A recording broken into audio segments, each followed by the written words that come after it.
Какво е нужно, за да сменим маслото на този смарт? Гледаме картера отдолу, не виждаме никъде пробка.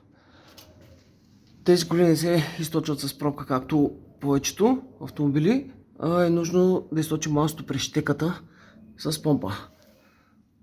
Тръбата на щеката е ето тук. Трябва да се вкара маркуч отгоре с помпа и самия маркуч трябва да слезе до дъното на картера, за да можем да източим маслото. След малко ще ви го покажем. За да източим маслото ви е нужна такава помпа за източване на масло. Тя се захранва от 12 волта акумулатор, който виждате долу в дясно. Тънкият маркуч се вкарва през тръбата на щеката и я включваме и започваме да източваме маслото, докато не се източи напълно.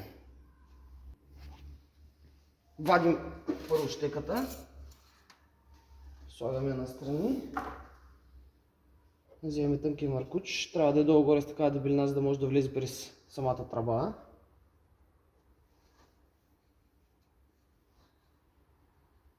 Така, и включваме помпата.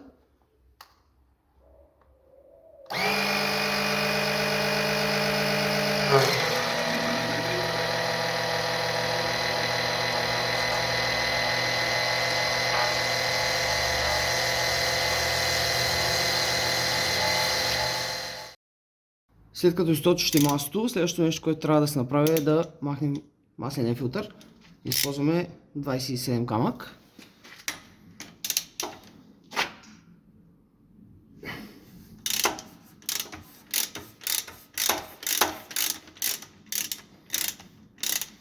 От тук изтича още малко масло.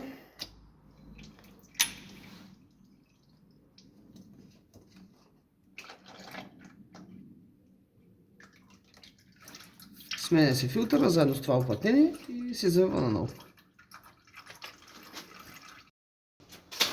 Ето новия маслен филтър, готов е. Сваляме това уплътнение, опръстен. Той е вече стар.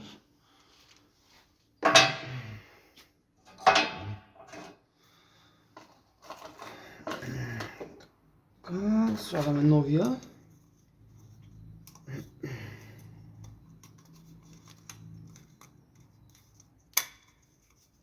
Хубаво е, когато го сложите, да легне хубаво на място, да го намажете леко с масло, за да може при стягането да се плъзне по-добре.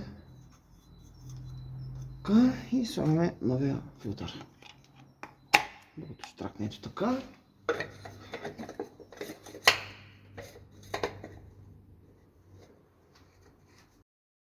Маслото е източено, новия маслен филтър е сменен.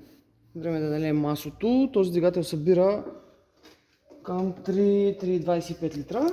Съветвам първо да налиете 3 литра, да запалите колата, за да може да напълни масления филтър. Да изгасите, изчакате малко да слезе маслото в картера, тогава го замервате и допълвате колкото е нужно.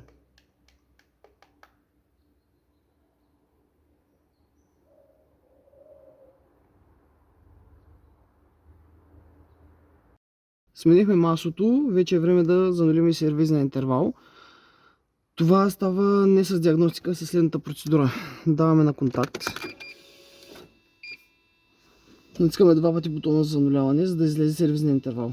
Изгасяме, задържаме това копче отново и даваме контакт. Чакаме около 10 секунди.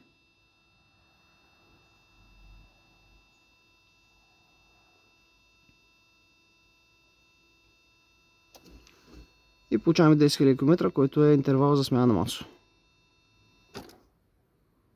Ако искате да го проверите, давате отново контакт.